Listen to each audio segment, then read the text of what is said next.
Yeah.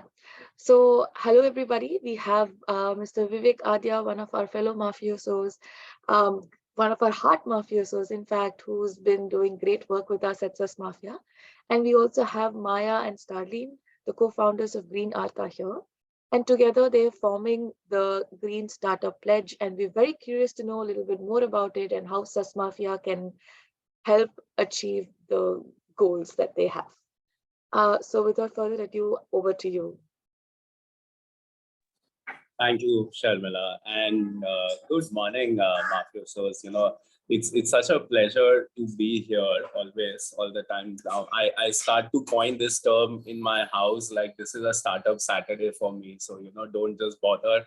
I'm all going to focus all my energies on the startup ecosystem on a Saturday. So lovely to be here, and also as a fellow mafioso and a long-standing partner with, Green Artha. It feels like family is coming together. I've had tremendous respect for all of you out there.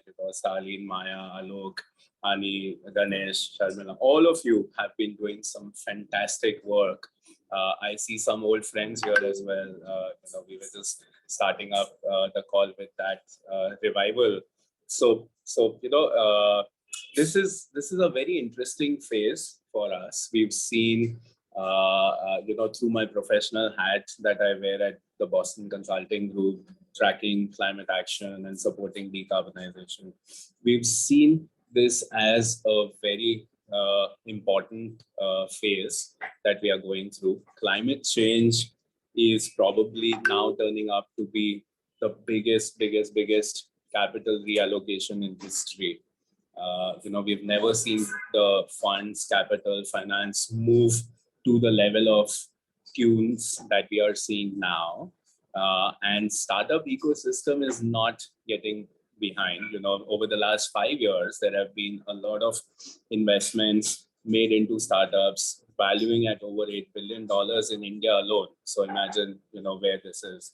So this is a phase where we will see tremendous growth, but we will also see a lot of climate-friendly, low-carbon action.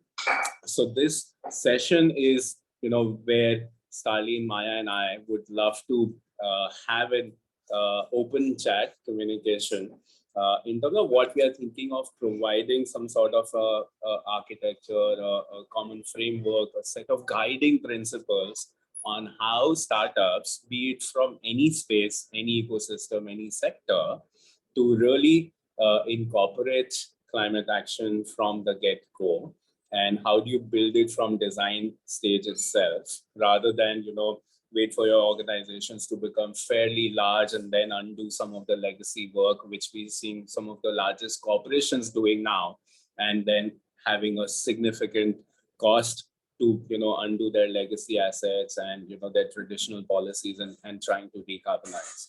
So with that context, I would like to start up with what Starlene and Maya have been seeing in the overall Indian startup ecosystem space. Right, this is a sector, a lot of hope for the country. We've seen India's entrepreneurial spirit as one of the most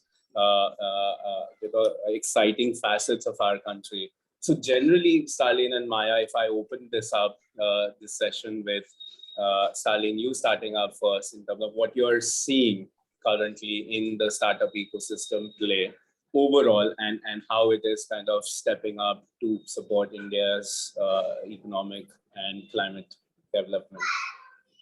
Certainly. So one of the things that we have seen is that on one hand, there's a tremendous growth or blossoming of the climate startup ecosystem, which we think is really imperative and foundational to the larger pledge and the ability of mainstream startups to participate in greening their operations. But to really, I think we'll come back to that, and to set context, we'll start with what we're seeing in kind of the mainstream or the non-climate startup space. There's tremendous amounts of growth that are happening in the sector. It is expected, and we won't say which BCG competitor has quoted this, but by 2030, 35 to 65% of GDP will be coming from startup, like what are today startups, which means if you look at it from an average, that's 50% of the economy coming from startups by 2030, which means that there's a fundamental ability to transition how our economy functions and how businesses in India function in relation to their carbon footprint by working with startups early.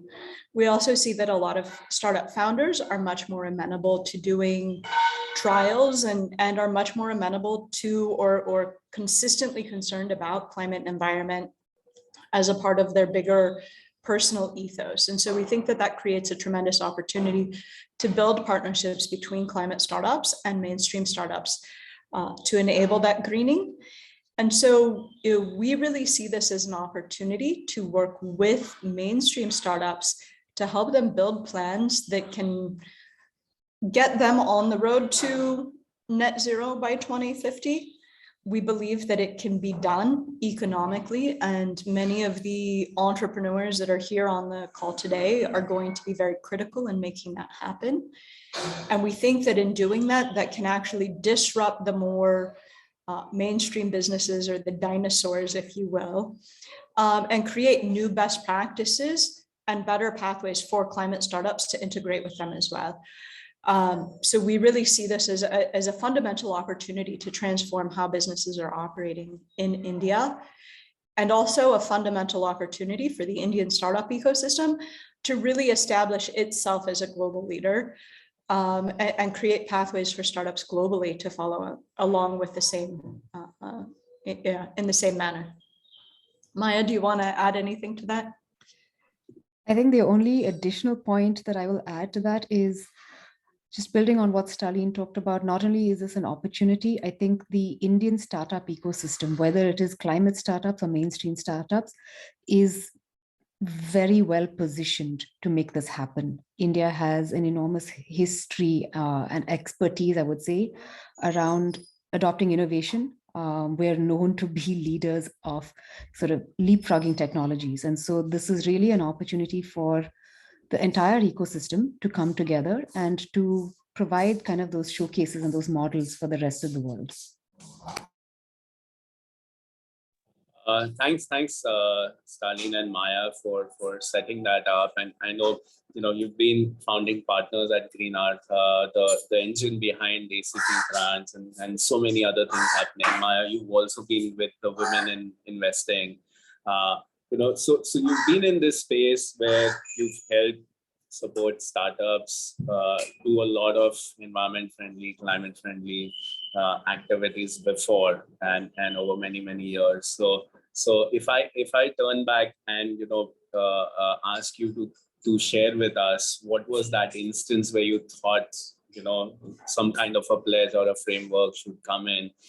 So what was the background thinking behind coming up with something like this? And if I can get started with you, Maya, and then Starlene chime in, would be really nice to know how did you go about thinking this, and where we realize that now's the tipping point, and this is where we need like a consistent framework. We've done this ad hoc over many years now, but let's bring more structure to it. So I would say there were a couple of different points that came together for us. And to provide a little bit more context on what you referred to, Green Artha is the founding fund manager for Act for Environment Fund, which is the leading venture philanthropy fund in India across climate and environment. And for those who don't have much context, Act for Environment is supported by a number of the larger startups and venture capitalists in the country. So that kind of provides us with some set of context in terms of why we were looking at startup first. The other thing is that, as Starlene was mentioning, the data is very clear. Startups are definitely a very critical engine of growth. They are also a very critical engine of best practices and of showcasing new innovations in India. So for all of those reasons, it became very clear to us, a while ago, that this is definitely a space that we would like to work in. And finally, I think, as Starlene mentioned, we have seen that startups across the board are just more amenable to trying out new technologies.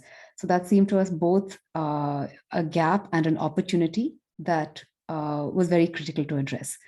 From the perspective of, why now, Vivek, I think there is no better time. We've also been able to see that when it comes to rapid adoption at scale, again, startups have that ability. So, we do feel that both from a larger traction perspective, from a speed and scale perspective, from kind of an openness of leadership perspective, this is a great time to launch this. That said, and we've had many conversations with you before, we were also very clear that the startup and innovation world functions very differently from regular corporates. And therefore, anything that gets designed and created for this world has to be really custom built, has to be built from first principles and from the ground up. We cannot take an existing framework and kind of force fit it to a completely different industry with very different dynamics and sometimes, levels of sort of volatility or movement. And that's why we've also been very clear while we've been working with you that this is something that has to be built from scratch and very intentionally, keeping in mind the needs of the various stakeholders. So I'll just pause here and ask Starlene to jump in. Right, maybe I'll come back to you on the framework and build from scratch and why this is unique and important. But Starlene, in addition to your thoughts and building up on what Maya said, if you could also throw some color in terms of, where did you see more demand coming in? Was it more from the startup players that you were working with and saying, hey, you know what, we don't know how to go about it, how to set goals, how to set targets? Or was it more, in terms of your experience working with the largest VCs in the country saying that, we really want to de-risk our portfolios and understand? So if you could add that bit also after building up on what Maya said, would be nice in terms of the setting up context. Of course. So I was actually, what I was going to add was really that one of the critical factors in moving on this when we did is really that there was the support of a number of startup founders as well as the larger VC community. And having those sort of backers and supporters as we build this is really critical to its success, right? If we were operating in a vacuum with just a bunch of climate startups in BCG, we might not be able to make this happen, and so I would say the VC community, Accel and Sequoia especially, have really, pushed us to think this through and how to think about it from a perspective of what will work for the VC community and what will work for the mainstream startups. There have been additional founders from the mainstream climate ecosystem that have provided guidance and are really backing this and open to sharing ideas. There's also a number of stories from the startup ecosystem around startups that have reached those later stages and have had issues where when they're wanting to list to be compliant with BRSR, they need to figure out that E and ESG. And so, there's a lot of, I think, critical momentum in the right direction and with the right stakeholders to really be able to make this happen. So I think that would really be a very foundational aspect to how this is built and why it's built and why now. And how easy or difficult it was to bring different layers of the ecosystem together, Starlene, if I top it up there. Actually, we were conducting what we call learning labs for the ACT community, which has a number of many of the largest VCs in the country, as well as many of the unicorn founders. And there was discussion around what could be done to take climate and environment to the larger community. And so this was really, I don't even want to, this was not Green Artha created, it was co-created in the ACT community, at least from the ideation perspective. Green Artha has been critical in sort of thinking through what does that mean, but we very much have done so as the Act for Environment fund manager. So everything has been done in concert with ACT and the ACT community. And so we have very, very strong comfort saying that, this is very much a co-created effort with the larger VC and the larger startup ecosystem. Lovely. And this is actually what works, right? When you co-create this with the end users and the end ecosystem. And Maya, we're talking about the need for a different, unique, consistent framework that is so tailor-made to the startups and their development cycles and their growth cycles and the way they were kind of building the business up, right? When you look at large organizations, they are already at a certain level of maturity. So for them to understand where their emissions peak and climate action kind of maximizes and how do they reduce from that is fairly easy, relatively easy. But for a startup which is growing at a huge rate annually from a small base, how do you really measure and map the impact and set goals? So if Maya and Starlene, you could add up in terms of what's unique to this pledge, how does this make it a little more customized for the end users at play, and share with us how this is different and more tailor-made to anything else that's available out there, and talk a little bit more about the framework itself. Well, I think you know better than anybody that the framework is still very much under development, but the fundamental idea is that when you have companies that have rapid growth, dynamic operations, fluctuating cash flows, it's a very different model than what you have when you look at older businesses with established operations, and perhaps declining growth rates or stable growth rates. And the way that those businesses operate, even for very mature startups, when you think about groups like Zomato or whatnot, yes, they've listed, but they still function like a startup where they're still looking at rapid growth. And how do you, look at even disrupting yourself within the markets in which you operate?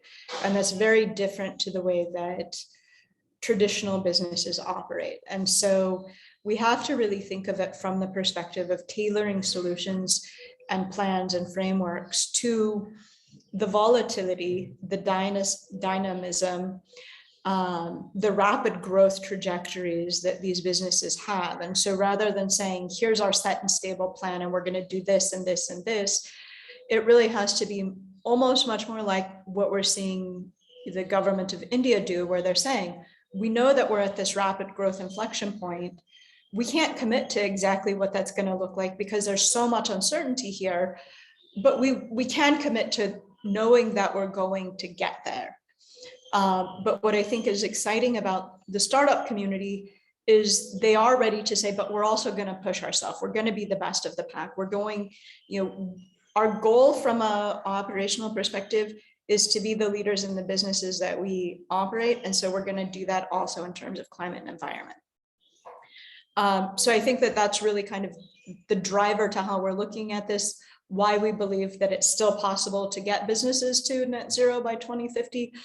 But when we think about the frameworks, we think about them as being something that's not one stable plan, but a plan that's revisited every year and more often if needed. So that a startup can say like, hey, we had a really significant funding round. We think that we can do this. Hey, we had a setback in our business. We think that, we need to bring numbers down. Hey, we have these startup partners who are really helping us, but they're not yet ready to grow at the same speed that we're growing. So we're going to have to taper some of these numbers down in the near term, knowing that in the long term, we're going to get there. So I think that those would be a number of the factors that we see kind of playing into how the framework operates. I'm sure Maya has more to add on that, yeah. I think that was fantastic. The only thing that I would therefore reiterate is, Vivek, if you think about it from a principles perspective, the way we are designing this is for flexibility and inclusion, because we do see that different types of startups have different business models, have different growth trajectories. So it is definitely not going to be a one size fits all. At the same time, because everyone is not aligned with the same growth trajectory, that does not mean that everyone cannot participate.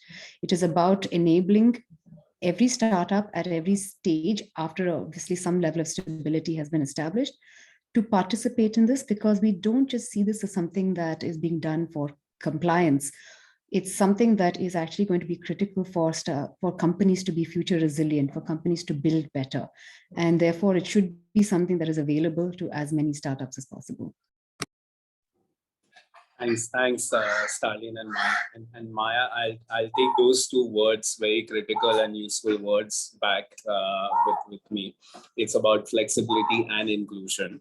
And I've been working in this space over the past 18 years, set up, helped build the GHG protocol standards and on scope 2, scope 3, have been a part of the early science-based targets team, founding member team as well. And what I've realized is that all of these frameworks which are out there and existing start with a basic baseline and then say, okay, this is where the sector is, this is the maturity, this is what everybody needs to do. But none of these factor into what will be built going forward and what comes in next and what kind of flexibility we need for a space where the contours are yet to be defined. So this is where our pledge, the framework, really makes it unique and different. It makes enough kind of directions to make it more inclusive, so everybody can participate. Each one of you can get something out of it, but it is also making sure that it gives you enough flexibility to see where your growth trajectories are and what kind of next steps you follow in, and based on that your goals and your targets kind of come in better. I'll just add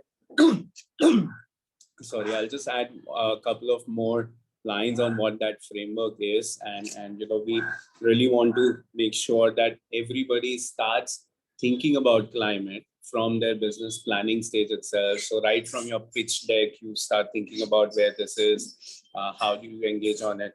You basically want people to at least start measuring and managing your emissions at some point of time. So how do you really keep track of your impact that's going out, and then eventually align with the UN global goals of mid-century decarbonization and stuff. And then there is always a plethora of actions that you could take to communicate and further emphasize. So these are some of the early contours, but Starlene, Maya, back to you. We've got the initial framing kind of launched and unveiled at COP27 and Sharm El-Sheikh, and then we've had the BTS launch with Minister Piyush Goyal and the Chief Minister of Karnataka as well.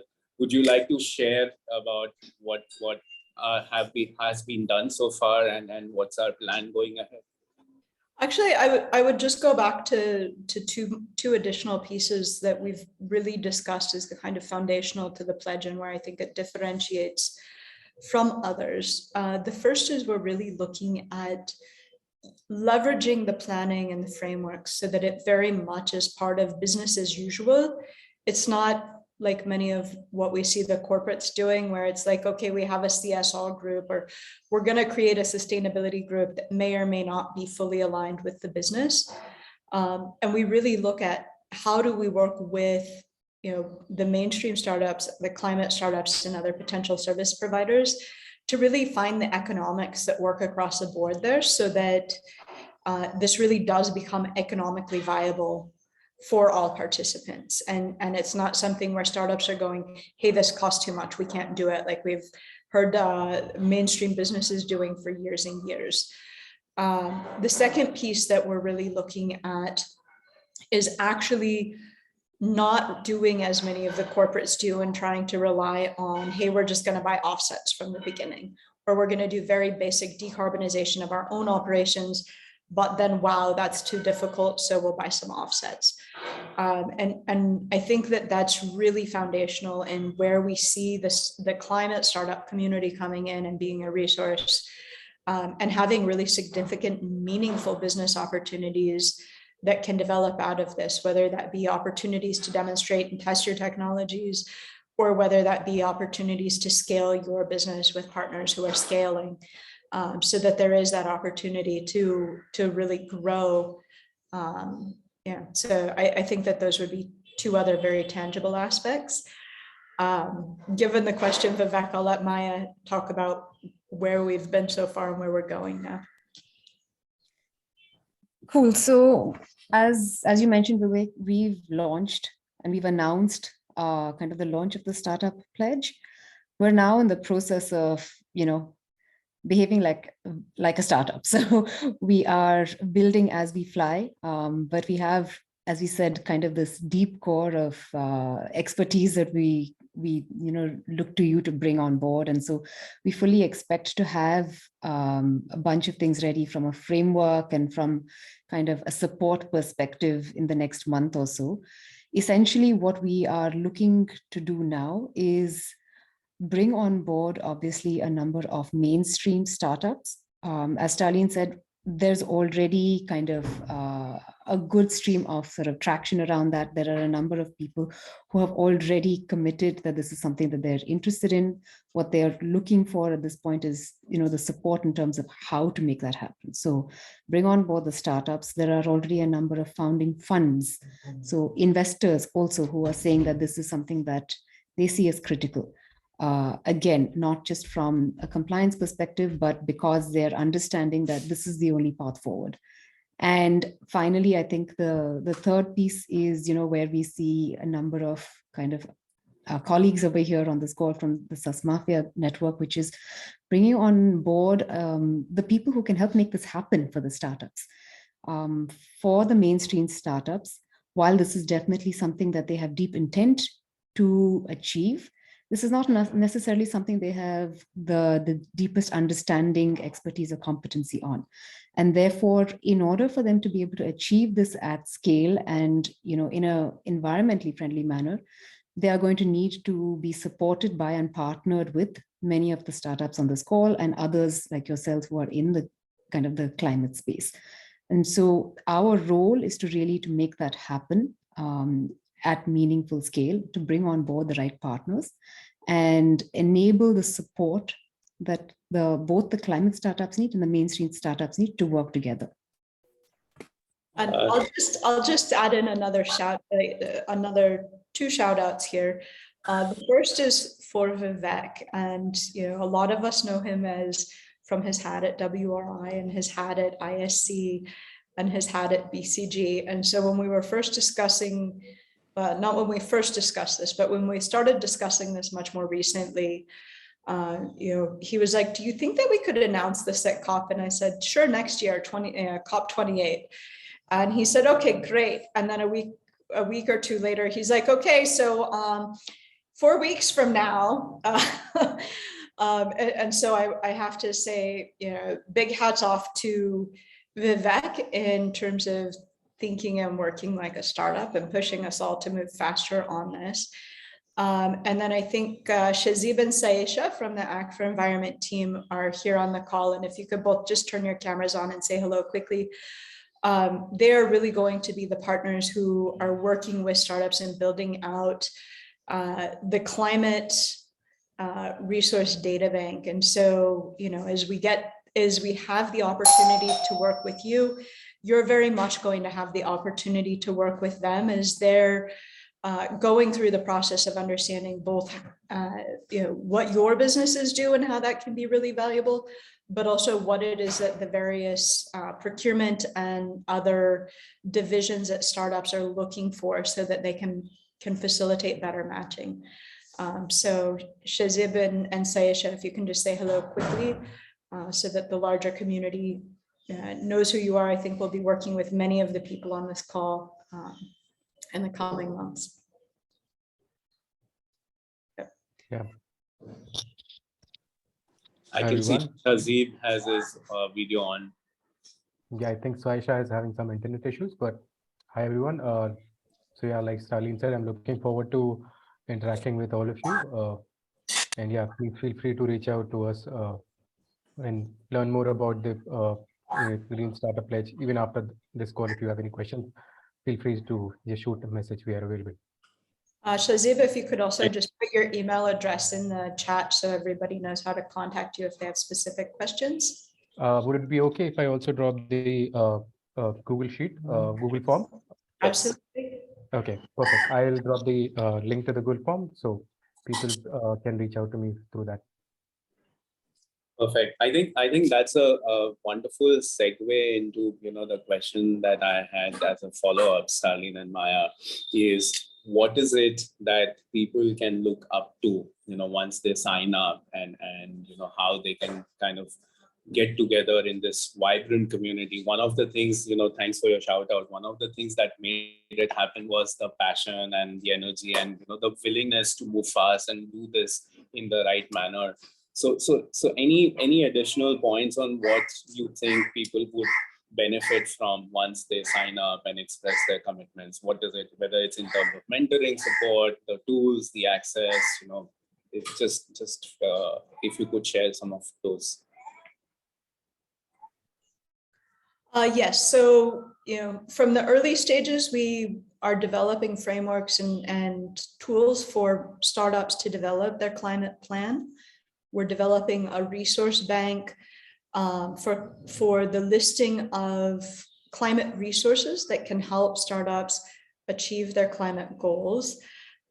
Some people look at the benefit of getting Vivek's support in terms of specifically thinking through what these plans should look like so that we have the opportunity to do some additional fine tuning.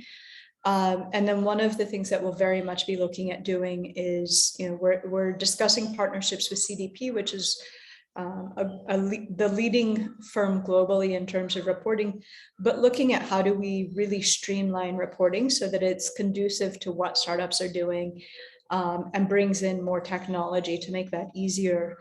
And we see many of the startups, both on the service provision side or the technology provision side, as well as the mainstream startups who are taking the pledge, having valuable feedback for that. And by all means, even the climate startups can and should be looking at how the pledge can fit with their own business operations. Lovely. And I think to bring in a little more credibility, we're also in active conversations and fairly advanced stage conversations with the UN Climate Champions Initiative, the High Level Champions Initiative, and trying to see how this could actually be a full guiding torchlight for startups all over the world to commit to the UN global goals on climate. So like we said earlier in the session, right, from India to the world. So this is something where a very customized set of guidelines and frameworks would come in. So I think, thank you, Starlene and Maya. The fireside chat, the two-way chat has been amazing, but let's open it up to a lot of questions that the mafiosos already have. I see a couple of them. Ganesh wanted to start up with a Q&A, and then Annie has a question on who else has joined up. But first, turning on to you, Ganesh, and opening this up for an interactive Q&A. All three of us are here, and we'd love to address your questions. Thank you so much.